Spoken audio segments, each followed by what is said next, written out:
నమస్తే, నేను మీ బాబీ వర్ధన్.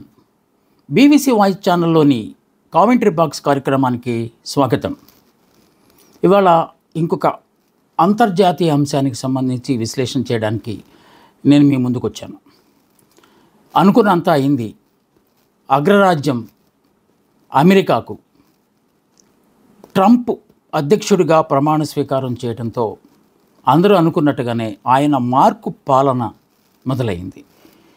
అమెరికాకు అంతకుముందు ఎంతోమంది దిగ్గజాలు రాష్ట్రపతిగా పనిచేసినప్పటికీ ట్రంప్ ఒక ప్రత్యేకతను సంతరించుకుని ఉన్నాడు.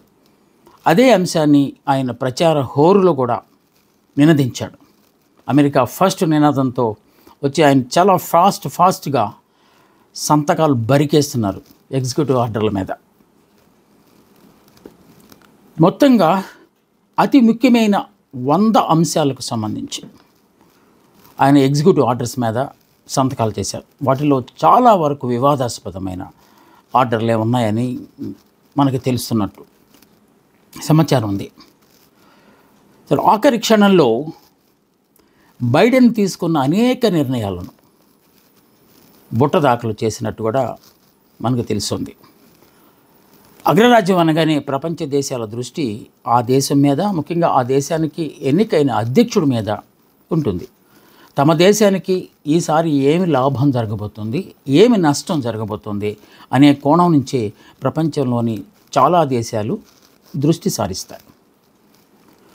అమెరికా అధ్యక్షుడిగా ట్రంప్ ఈ నెల అంటే జనవరి నెల 20వ తేదీన ప్రమాణ స్వీకారం చేసిన దగ్గర నుంచి ఎప్పుడెప్పుడు అని ఎదురు చూస్తున్నట్టుగా ఆయన ముఖ కవకళ్ళని బట్టి మనకు అర్థమైంది. బరికేశారు సంతకాలు. ఆల్మోస్ట్ ఆయన ఆవేశం చూస్తుంటే, లేకపోతే ఆయన టిపికల్ పోస్చర్, హావభావాలను చూస్తూ ఉంటే పేడ వదిలిపోయింది అని సంతకాలు పెడుతున్నట్టుగా ఆయన ఉన్నది. ఎగ్జిక్యూటివ్ ఆర్డర్స్ అంటే ఏంటి? చాలామంది వీటి మీద చాలామందికి తెలుసు ఎగ్జిక్యూటివ్ ఆర్డర్స్ అంటే ఏంటో. కొంతమందికి what is this executive order అనే దాని మీద కొన్ని సందేహాలు ఉన్నాయి. రాష్ట్రపతికి అత్యున్నత స్థాయి అధికారం కనుక అమెరికాలో వారికి కొన్ని అదనపు అధికారాలు ఉంటాయి. అంటే చట్టసభలకు సమాంతరంగా అవి చట్టసభల్లో ఆమోదింపజేసి ఆ తర్వాత అవి ఆర్డినెన్స్గా లేకపోతే బిల్స్గా లేకపోతే చట్టాలుగా రావడం అనేది ప్రజాస్వామ్య దేశాల్లో ఉన్న ఆనవాయితీ. అలా కాకుండా అమెరికాలో రాష్ట్రపతికి అదనంగా కొన్ని హక్కులు ఉంటాయి, అధికారాలు ఉంటాయి. ఆ అధికారాల ప్రకారం ఆయన ఎగ్జిక్యూటివ్ ఆర్డర్స్ పేరుతో నిర్ణయాలు తీసేసుకోవచ్చు. మరి అలా జరిగిపోతే ఇంకా ఈ శాంక్సిటీ ఏంటి, ఆ సభలకు శాంక్సిటీ ఏంటి అని అనుకోవచ్చు. కరెక్టే. కాకపోతే వీటికి రాజ్యాంగబద్ధత ఉంటుంది, తప్పనిసరిగా ఉంటుంది. కానీ కాంగ్రెస్లో దీనిని సమీక్షించే అవకాశం ఉంది. American Congress very strong body. దాంట్లో దీన్ని సమీక్షించి వీటిలో ఎన్ని అమల యోగ్యం, ఎన్ని ప్రజాహానికరం అనే వాటిని కొంత సమీక్షించే ఆస్కారం ఉంది. కాకపోతే ఈసారి అత్యధిక మెజార్టీతో అన్ని చోట్ల ట్రంప్ విజయం సాధించారు కనుక బహుశా కాంగ్రెస్లో సమీక్షల్లో కూడా వీరు చెప్పిన దానికి నెగిటివ్ రిజల్ట్ అయితే వచ్చేలాగా కనిపించట్లేదు. పోనీ ఈ ఎగ్జిక్యూటివ్ ఆర్డర్స్ అనేది ట్రంప్ ఒక్కడే కొత్తగా చేశాడంటే కాదు. గతంలో కూడా కొంతమంది రూజ్వెల్ట్ అప్పుడు అధ్యక్షుడు, అలాగే జార్జ్ వాషింగ్టన్ ఇలాంటి వాళ్ళు కూడా చేశారు. కాకపోతే ఇంత స్థాయిలో చేయలేదు. ఒక 5-6 ఎగ్జిక్యూటివ్ ఆర్డర్స్ అంటే ఎమర్జెన్సీ అనుకున్న వాటి మీద వారు గబగబా సంతకాలు చేసేశారు. కానీ ఈయన దాదాపు 200, వాటిల్లో ముఖ్యమైన ఒక 100 ఎగ్జిక్యూటివ్ ఆర్డర్స్ అత్యంత వివాదాస్పదమైన వాటిల్లో నంబర్ 1 ఇందాక మనం చెప్పుకున్నట్టుగా, అంటే ఎంత కసి మీద ఉన్నాడు ట్రంప్ అంటే, వచ్చి రావడంతోనే బైడెన్ ఏమేమి నిర్ణయాలు తీసుకురండి ఫైల్స్ అని చెప్పి వెంటనే వాటిని క్యాన్సిల్. బైడెన్ వెళ్తూ చేసిన, అంటే ఆఖరి క్షణాల్లో చేసిన ప్రతి ఆర్డర్ను క్యాన్సిల్ చేస్తూ ఎగ్జిక్యూటివ్ ఆర్డర్ పాస్ చేశాడు. అప్పుడు తెలుస్తుంది అతనికి అతను ఎలాంటిదో, అంత స్ట్రాంగ్ డిటర్మినేషన్తో ఉన్నాడు అనే అంశం ఈ యొక్క దాంతోనే తెలిసిపోతుంది. ఆయన వెనక ఎవరున్నారు అసలు? ఇంత అధికార డాంబికం పోవడానికి, లేకపోతే వెర్రెత్తినట్టు చకచక ఈ నిర్ణయాలు తీసుకోవడానికి అంటే అధికార గణం ఓకే, వాళ్ళు ఉంటారు. ఏ ప్రభుత్వం వచ్చినా లేకపోతే ఏ అధ్యక్షుడు ఉన్నా కూడా తప్పనిసరిగా చేయాల్సిన ఒకటి. ముఖ్యంగా ఇటు రిపబ్లికన్లు అటు డెమోక్రటిక్స్ వీళ్ళకి మధ్య జరుగుతున్న వార్ కాదు ఇది. అమెరికాకు ప్రజలకి, అమెరికా అధ్యక్షుడికి దీనివల్ల, ఈ నిర్ణయాల వల్ల ఏమైనా వివాదాలు వచ్చే ఆస్కారం ఉందంటే వచ్చే ఆస్కారం తప్పనిసరిగా ఉంది.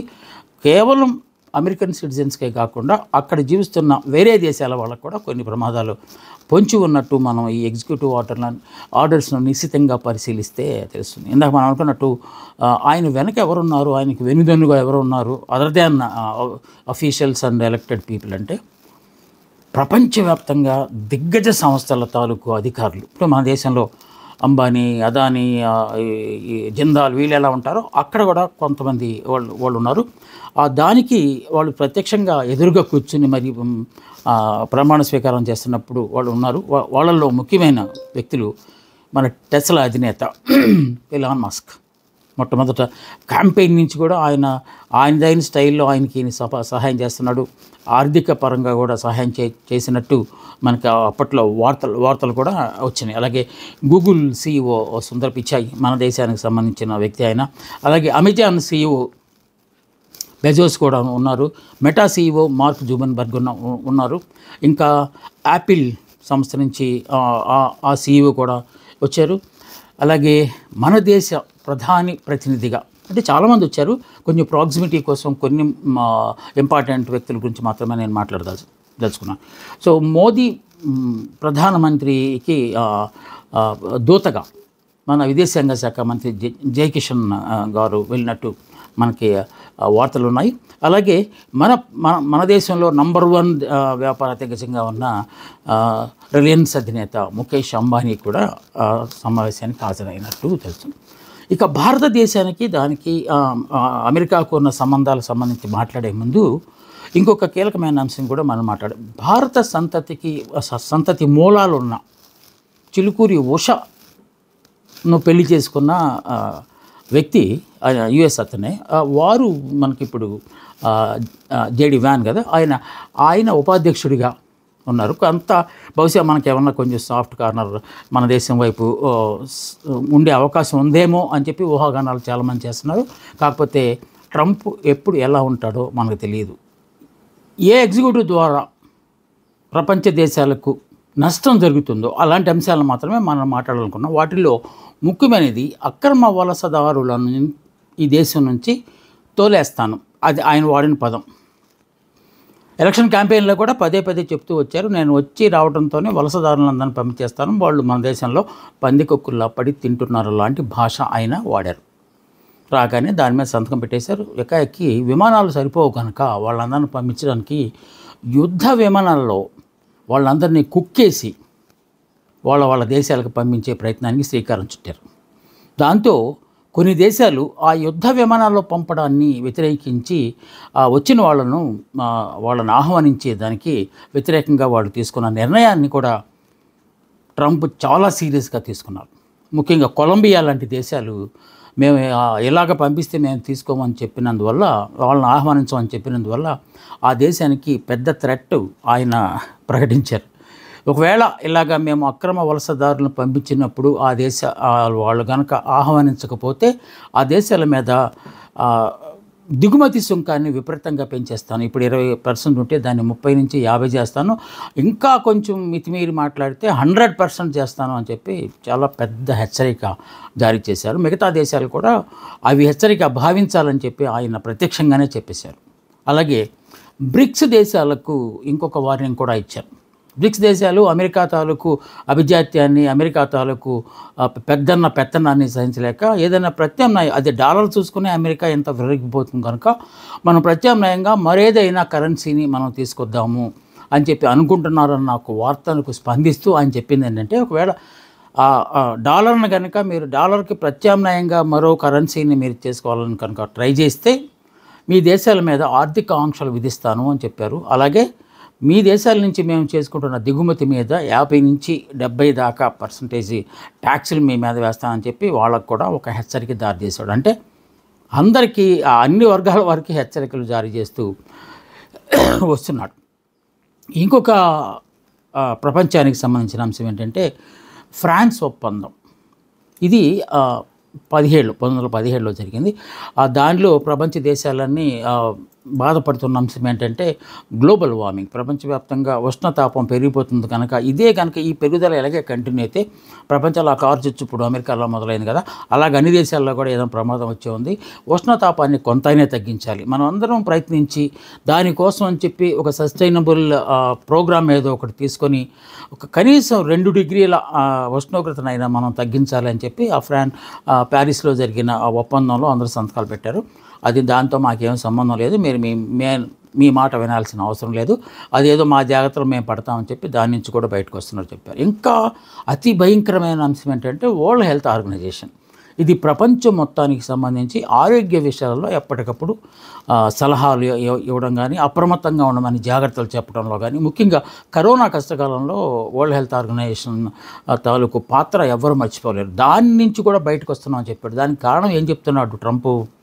కరోనా కాలంలో అమెరికా ఈ వ్యాధిని నియంత్రించడంలో విఫలమైపోయిందని చెప్పి ప్రచారం చేసింది. అందువల్ల అలాంటి సంస్థలో మేము కొనసాగటం అనేది కాని పని అని చెప్పి ఆయన దానికి కూడా తిలోదకాలు ఇచ్చేసాడు. ఇవన్నీ కొంచెం సీరియస్ అంశాలుగా మనం అనుకుంటే టిక్ టాక్ అనే ఒక ప్రోగ్రాం ఉంది, అది చైనా వాళ్ళ యాప్. దాని ద్వారా చిన్నలో పెద్దలు అందరూ రకరకాల కామెడీ షోలు ఇలాంటివి చేస్తున్నారు. కొన్ని అభ్యంతరకరమైన దృశ్యాలు దాంట్లో ఉంటున్నాయని చెప్పి చాలా దేశాలు టిక్ టాక్ మీద నిషేధం విధించాయి. మన దేశంలో కూడా ఇప్పుడు టిక్ టాక్ అనేది లేకుండా పోయింది. కాకపోతే బైడెన్ ఉన్నంతకాలం దాన్ని కొంత ఆపగలిగాడు. ఇప్పుడు ఈయన వచ్చిన తర్వాత మరో 3 మాసాల పాటు టిక్ టాక్ మన దేశంలో అది పనిచేస్తుంది అని చెప్పి ఆయన ఒక తీర్మానం చేశాడు. దాని మీద కూడా చెప్పాడు. ఏమో ఎంటర్టైన్మెంట్కి సంబంధించి చైనాతో ఏమైనా లాలూచి పడుతున్నారు అనే అనుమానాలు వస్తున్న నేపథ్యంలో టిక్ టాక్ని ఆయన మళ్ళీ పునరుద్ధరింపజేశాడని చెప్పి ఇంకొక వార్త వచ్చింది.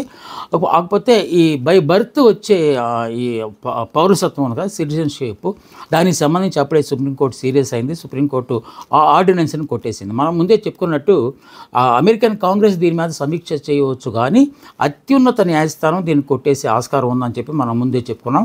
సో సుప్రీంకోర్టు కొట్టేయడంతో ఆయన ఇప్పుడు దానికి ఏం తగ్గలేదు, తగ్గేదేలే అంటున్నాడు ఆయన. మళ్ళీ అప్పీల్కి వెళ్తానని చెప్తూనే అసలు ఈ బై బర్త్ సిటిజన్షిప్ అనేది బానిసల కోసం ఎప్పుడో దశాబ్దాల క్రితం మనం బ్లాక్స్ని బానిసలుగా తీసుకొచ్చాం కనుక వాళ్ళ అమ్మానాన్నలు ఎక్కడ ఉంటే పుట్టిన పిల్లలు ఎక్కడికో వెళ్ళారు కనుక వాళ్ళకి ఇవ్వడం కోసం తెచ్చిన ఈ చట్టాన్ని ఇప్పుడు అమలు చేయడానికి లేదు, అందరిని అక్కడ పెట్టి తీసుకొచ్చి కూర్చోబెట్టి మేపడానికి కాదు మనం ఆ చట్టం తీసుకొచ్చిందని చెప్పి ఆయన చాలా సీరియస్గా మాట్లాడుతున్నారు. ఏం జరుగుతుందో చూద్దాం. ఆయన సంతకాలు చేసిన ఈ ఎగ్జిక్యూటివ్ ఆర్డినెన్స్ను ఇంకా సుప్రీంకోర్టు ఎన్నిటిని ఆపేస్తుందో, ఆపినప్పుడు ఈయన ఏం చేస్తారో అనేది భవిష్యత్తులో మనకు తెలుస్తుంది. మన దేశం అల్లుడు అక్కడ ఉన్నప్పటికీ చెప్పలేని పరిస్థితి అట్లా ఉన్నది.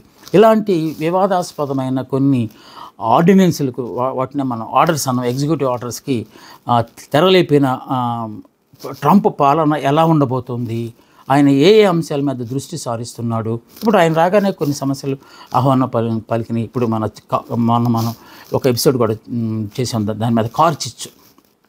కార్ చిచ్చు మళ్ళా మొదలైంది. ఈ హాలీవుడ్ అంతా తగలబడిపోయింది. లక్షల కోట్ల డాలర్ల ఇన్సూరెన్స్ కంపెనీలకు లాస్ వచ్చింది. వాళ్ళందరూ, ఎందుకంటే ప్రతి అంశం అక్కడ ఇన్సూర్డే కనుక అమెరికాలో వ్యక్తులకు ఏమి నష్టం జరగదు, కానీ సంస్థలకు చాలా నష్టం జరుగుతుంది అనేది. మళ్ళీ ఇప్పుడు అక్కడ కాలిఫోర్నియాలో మళ్ళీ ఫైర్ స్టార్ట్ అయింది. ఆ ఫైర్ అనేది ఒక సమస్యగా ఆయన తీసుకున్నారు. ఇంకా మిగతా విషయాలు అత్యంత ప్రధానమైన అంశం ఏంటంటే ఊరకే రారు పెద్దలు అన్నట్టుగా ట్రంప్ ఊరకే రాలేదు. ఆయన రావడంతోనే ప్రపంచ యుద్ధాన్ని ఆపేస్తాను అని చెప్పారు. అది మనకి ఇప్పుడు ఇక్కడ మన దేశంలో కూడా ఒక ఆయన ఉన్నారు, మన రాష్ట్రంలో కూడా ఉన్నాడు. ఆయన తిరుగుతూ నేను ఆయన గెలిచాను ఈయన గెలిచాను అని చెప్తాడు కదా. అలాగే ట్రంప్ ఫస్ట్ ఒక స్టేట్మెంట్ ఇచ్చాడు, ప్రపంచ యుద్ధం రానీను అన్నాడు. ఇక ఇజ్రాయెల్ హమాస్ యుద్ధం ఆల్రెడీ సమసిపోయింది, సీజ్ ఫైర్ ఉంది కనుక దాని గురించి ఏం ప్రస్తావన చేయలేదు. కానీ రష్యా ఉక్రెయిన్ యుద్ధాన్ని ఆపేస్తానని మాత్రం చెప్పాడు. ఇది కొంచెం ఆలోచించాల్సిన అంశమే. అంటే అమెరికా ప్రపంచ పెత్తనాన్ని పోషిస్తుంది అని చాలామంది అంటూ ఉంటే వీళ్ళు వామపక్షాల వాళ్ళు ఇలాగ మాట్లాడతారులే అని చెప్పి కొందరు కొట్టిపారేసేవాళ్ళు. కానీ ఇప్పుడు ఆయన చెప్పిన మాట అదే. రష్యా ఏమి చిన్న దేశం కాదు, రష్యా కూడా అమెరికా సమానంగా దేశం. అలాంటి దేశంతో ఉక్రెయిన్ చేస్తున్న యుద్ధాన్ని ఆపేసే ప్రయత్నం చేస్తాను, లేకపోతే ఆపేసే చర్యలు తీసుకుంటానని చెప్పలేదు ఆయన. ఆపేస్తాను అని చెప్పారు. అంటే అంతా ఆయన చేతిలోనే ఉన్నది. ఇక్కడ ఇంకొక కొంచెం లోతుగా కనుక మన ప్రపంచ యుద్ధాన్ని ఆపేస్తాను అని చెప్పిన దాంట్లో కొంచెం మనం లోతుగా కనుక వెళ్ళగలిగితే ప్రపంచంలో ఎక్కడ యుద్ధం జరిగినా దాని వెనక అమెరికా ఉంటుందని మనం చేసే విశ్లేషణలు అన్నీ వాస్తవమేమో అనిపిస్తుంది. అంటే అమెరికా అనుకుంటే యుద్ధం రానికుండా చేయగలదు, అమెరికా అనుకుంటే ఎక్కడైనా యుద్ధం రాగలదు అనే దానికి ఆయన పరోక్షంగా సంకేతం ఇచ్చారా అనే కోణంలో కూడా చాలామంది విశ్లేషణ చేస్తున్నారు. అది కొంతవరకు వాస్తవాన్ని కూడా మనకి తెలుస్తున్నట్టుంది. ఇక ఎలాంటి అంశాలను వారు ఛాలెంజ్గా తీసుకున్నారు అనే దానికి వస్తే అన్ని 200 లేకపోతే 100 ఎగ్జిక్యూటివ్ ఆర్డర్స్ గురించి మనం మాట్లాడాలంటే చాలా టైం పడుతుంది. కనుక మనకున్న సమయం వల్ల కొంచెం దాన్ని సెన్సార్ చేసి ఏవేవి ఎక్కువ ఇంపాక్ట్ ఓరియంటెడ్ అండ్ అదర్స్ ఎదుటి దేశాల మీద వ్యక్తుల మీద ప్రభావం ఎక్కువగా చూపే అంశాల గురించే మనం మాట్లాడుతాం. వాటిల్లో నంబర్ 1 జన్మతః వచ్చే సిటిజన్షిప్ ఏదైతే ఉందో పౌరసత్వం అనేది ఇక్కడి నుంచి రద్దు. ఉదాహరణకు ఒక మన దేశం నుంచి అమెరికాలో సెటిల్ అయిపోయి వాళ్ళు అక్కడే గ్రీన్ కార్డు సంపాదించుకొని అక్కడ పౌరులుగా ఉంటే వాళ్ళకు పుట్టబోయే బిడ్డలకు ఆటోమేటిక్గా వాళ్ళ పౌరసత్వాన్ని గురించి ఏం అప్లై చేసుకోనక్కర్లేదు, పౌరసత్వం ఆటోమేటిక్గా వచ్చేస్తుంది. ఇది ఇప్పటిదాకా ఉన్న సంప్రదాయం. కానీ ఇక్కడి నుంచి అది జరగదు అన్నాడు. దాంతో ఏం జరిగిందో తెలుసా? అంటే అమెరికన్ పిచ్చి విదేశీ వ్యామోహం ఎంతవరకు వెళ్ళిందంటే అది ఫిబ్రవరి 20వ తేదీ నుంచి అమల్లోకి వస్తుంది ఆ ఆర్డర్ అని చెప్పి ఆయన ఒక చిన్న వెసులుబాటు ఇచ్చారు.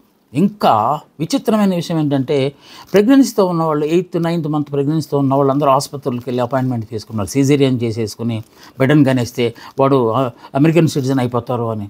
అంటే అది చాలా విచిత్రమైంది. అంటే ఎంత ఇంపాక్ట్ ఉన్నదో చూడండి. ఆసుపత్రుల దగ్గర క్యూలు, ముఖ్యంగా ఇండియన్ మహిళలు కూడా ఎక్కువ మంది వెళ్ళి అక్కడ ఫిబ్రవరి 5 లోపు సిజేరియన్ చేసి బిడ్డను బయటకు తీస్తారంటే నెలలో నిండక ముందే ఒక ప్రాణాన్ని బయటికి తీసుకురావడానికి ప్రయత్నాలు చేస్తున్నారంటే అమెరికా అంటే ఎంత క్రేజ్ ఉందో మనం దాన్ని బట్టి అర్థం చేసుకోవచ్చు. సో అది దాని ఇంపాక్ట్ ఎక్కువగా ఉంది కనుక దాన్ని అతి ముఖ్యమైన అంశంగా మనం తీసుకున్నాం. ఫిబ్రవరి 20 తర్వాత అక్కడ పుట్టిన వాళ్లకు ఆటోమేటిక్ సిటిజన్షిప్ అనేది రాదు అనేది ఒకటి.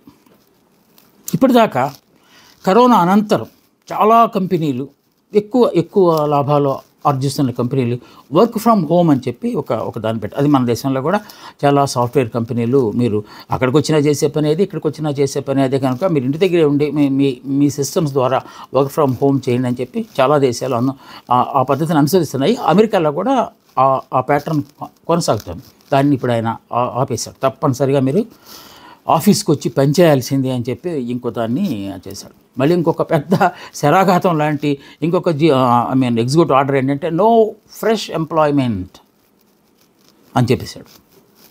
కొత్తగా నియామకాలు ఏమి ఉండవు. ఇప్పటికే ఉన్నవాళ్ళు కనుక స్వచ్ఛందంగా వెళ్ళిపోతే, మనం ఇక్కడ అంటాం కదా విఆర్ఎస్ అంటాం కదా, సో స్వచ్ఛందంగా వాళ్ళంతకు వాళ్ళే ఉద్యోగం మానేసి వెళ్ళిపోతే వాళ్ళకి 8 నెలల జీతం నేను ఇస్తాను అని చెప్పి ఒక ఆశ ఒకటి చూపాడు. గతంలో కూడా రిట్రెంచ్ అని చెప్పి మన పివి నరసింహరావు హయాంలో లిబరలైజేషన్లో భాగంగా వచ్చింది. అది దానికి ఎక్కువ మంది రియాక్ట్ అవ్వలేదు. ఇక్కడ ఎలా ఉందో ఎందుకంటే దాదాపు 80 లక్షల మంది దాకా ప్రభుత్వ ఉద్యోగులు ఉన్నట్టు మనకి గణాంకాలు తెలియజేస్తున్నాయి. దానిలో సగం మంది ఇప్పుడు అప్లై చేసుకున్నారు. ఎందుకంటే రాను ట్రంప్ ఎలాంటి నిర్ణయాలు తీసుకుంటాడో ఉన్నట్టు అందరిని పీకేస్తాడేమో అనే ఉద్దేశంతో కొంతమంది ఈ 8 నెలల జీతానికే ఒప్పేసుకోవడానికి సిద్ధపడుతున్నారని చెప్పి ఒక వార్త మనకి వస్తూ ఉన్నది. ఇంకొక ఇంపాక్ట్ ఓరియంటెడ్ ఎగ్జిక్యూటివ్ ఆర్డర్ ఏంటంటే అమెరికాలో చదువుకోవడానికి వచ్చిన వాళ్ళు పార్ట్ టైం ఉద్యోగాలు చేయడానికి వీలేదు. ఫస్ట్ రాగానే ఆ దెబ్బ కొట్టేశాడు. సాధారణంగా ఎందుకు ఉద్యోగాలు ఏంటి పార్ట్ టైం ఉద్యోగాలు అంటే అక్కడ ఏంటంటే ఎర్న్ వైల్ లెర్నింగ్ అనే సిద్ధాంతం ప్రకారం, అంటే చదువుకుంటున్నప్పుడే మీరు ఎంతో కొంత సంపాదించుకోండి. అంటే తల్లిదండ్రుల ఆర్థిక భారాన్ని తగ్గించడం కోసం ఇక్కడ ఏదో అప్పో చేసి మొత్తానికి బ్యాంకు రుణాలు తీసుకుని బిడ్డలను అక్కడ ఉన్నత చదువుల కోసం పంపించిన వాళ్ళు 1-2 సంవత్సరాలు పంపించగలరు. ఆ తర్వాత కూడా మళ్ళీ ఆర్థిక సహాయం బిడ్డలకు పంపించాలంటే చాలా ఇబ్బంది అవుతుందని చెప్పి అమెరికాలో ఎప్పటి నుంచో వస్తున్న ఒక సంప్రదాయం అది, ఒక ప్రక్రియ అది. ఆ ప్రక్రియ ఏంటంటే ఒక 1 year అయిపోయిన తర్వాత ప్రొఫెసర్తో ఉన్న సత్సంబంధాల వల్ల ఎక్కడో చోట ఒక పార్ట్ టైం ఉద్యోగం తీసుకుని ఎంతో కొంత చన్నీళ్ళకి వేడిలాగా సంపాదించుకొని వాడికి పాకెట్ మనీ కోసం లేకపోతే వాడి సర్వైవల్ కోసం అని సంపాదించుకుంటూ వస్తున్న సంప్రదాయాన్ని ఈయన పూర్తిగా తీసేశాడు. దాంట్లో ఆ తర్వాత కొంచెం ఆలోచించాడో ఏమో మళ్ళీ కొంచెం సవరణ చేశాడు. క్యాంపస్లో చదువుకుంటూ ఆ క్యాంపస్లోనే పార్ట్ టైం, ఫర్ ఎగ్జాంపుల్ ఆ క్యాంపస్లో క్యాంటీన్ ఉంటే ఆ క్యాంటీన్లో ఏదైనా పనిచేసి $4 సంపాదించుకుంటే మాకు అభ్యంతరం లేదు. అదర్ దాన్ క్యాంపస్ బయటికి వెళ్ళి కనుక మీరు ఉద్యోగం చేసుకుంటే తప్పనిసరిగా మీరు ఇంకా చదువు మానుకుని వెళ్ళిపోవాల్సిందే అనేది. ఇప్పుడు అది పేరెంట్స్ అందరికీ ఇప్పుడు డూ ఆ డైలాగా మారిపోయిన ఒక కాంట్రవర్షియల్ డెసిషన్ అది. చాలామంది ఇబ్బంది పడే ఆస్కారం ఉంది. మధ్యతరగతి వాళ్ళు ఎక్కువ మంది మేము ఎటు కష్టపడుతున్నాము, మీరన్నా కనీసం కొంత ఎక్కువ నాలెడ్జ్ సంపాదించుకుని ఎక్కువ జీతం వచ్చే ఉద్యోగం సంపాదించుకుని మన కష్టాలన్నీ తీరిపోతాయి అనే ఉద్దేశంతో అమెరికాకు పంపించిన వాళ్ళు ఇప్పుడు ఇబ్బందులు పడే ఆస్కారం ఉందని చెప్పి కూడా ఆయన చెప్తున్నారు. ఇక వీసా ఇష్యూ విషయంలో కూడా ఇంకొక పెద్ద నిర్ణయం ఆయన తీసుకున్నారు. దానికి లిమిట్ ఏదో పెట్టారు. ఆ లిమిట్ ప్రకారం మాత్రమే మేము చేయగలను అని చెప్పి పాలనలో పారదర్శకత పెద్ద పీట వేస్తున్నాడు. ట్రాన్స్పరెన్సీ ఇన్ గవర్నెన్స్ అంటున్నాడు ఆయన. అది ఏమాత్రం వీలవుతుంది. ఎందుకంటే ఈ స్కామ్స్కి కుంభకోణాలకి నిలయం అమెరికా అంటే ఎప్పటి నుంచో జార్జ్ బుష్ తలం దగ్గర నుంచి వస్తూనే ఉన్నాయి. మీరు మనం ఒకసారి కనుక నెమరు వేసుకుంటే ఇరాన్ గేటు పెద్ద స్కాండిల్, వాటర్ గేటు అదొక పెద్ద స్కాండిల్. సో అవన్నీ రహస్యంగా జరిగిన అంశాలే. ఇప్పుడు అలా కాకుండా అంతా పారదర్శకంగా చేస్తాను. మంచి చెడులు ఏమైనా సరే నేను ప్రజలకు చెప్పే చేస్తాను, అందరికీ చూపించే చేస్తానని చెప్పి ఒక మాట అంటున్నాడు. కానీ మనసులో ఏముందో తెలియని క్యారెక్టర్ ఉన్న ట్రంప్ దీన్ని మరి సాకారం చేస్తాడా లేదా అనేది అది $1000 ప్రశ్న. అది చూద్దాం ఆయన ఏం చేస్తాడు. ఇంకొక పెద్ద సంచలనమైన ఎగ్జిక్యూటివ్ ఆర్డర్ కూడా ఆయన పెట్టారు. ఏంటంటే John F Kennedy, Robert F Kennedy, Martin Luther King mysterious డెత్లు ఉన్నాయి కదా, వాటి మీద అది దర్యాప్తు జరగటము, FBI వాళ్ళు దర్యాప్తు జరగటం, వాటి నివేదికలు కూడా సిద్ధంగా ఉన్నాయి. కాకపోతే వాటిని ఇప్పటిదాకా రహస్యంగా ఉంచారు. వారి మరణాలకు దారి తీసిన లేకపోతే వాళ్ళ హత్యోదంతం మీద జరిగిన దర్యాప్తు తాలూకు నివేదికలను బహిర్గతం చేస్తాను అని చెప్తున్నాడు.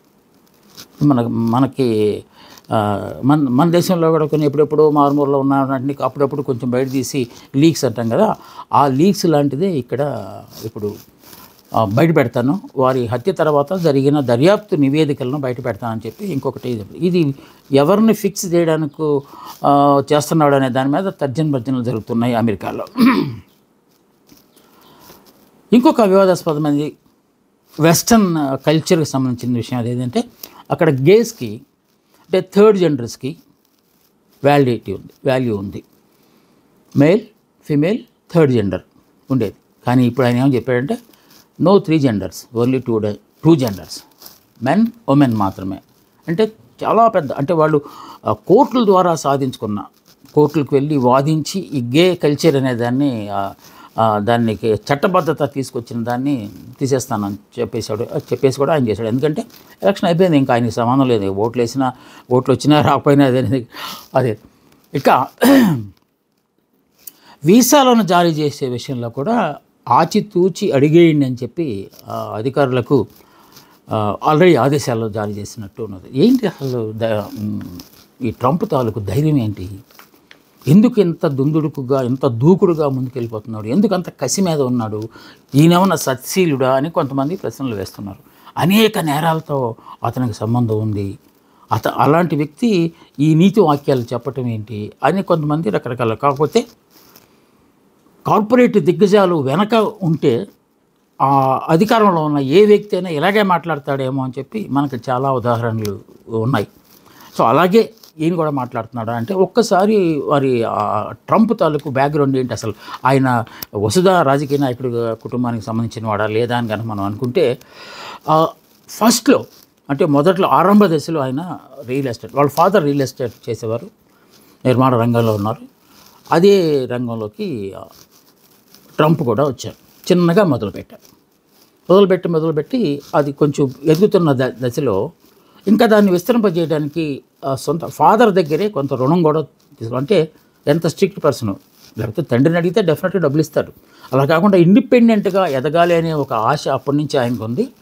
అందువల్ల ఫాదర్నే అప్పు తీసుకున్నారు తప్ప ఆయన దగ్గర సహకారం లేకపోతే చేయి జాసి డబ్బులు తీసుకోలేదు అనేది ఆయనకు ఒక పేరు ఉంది. అప్పట్లో మొట్టమొదటిసారి టీవీ రంగంలోకి వచ్చినప్పుడు అనేక ఒడిదుడుకులు ఆయన ఎదుర్కొన్నారు.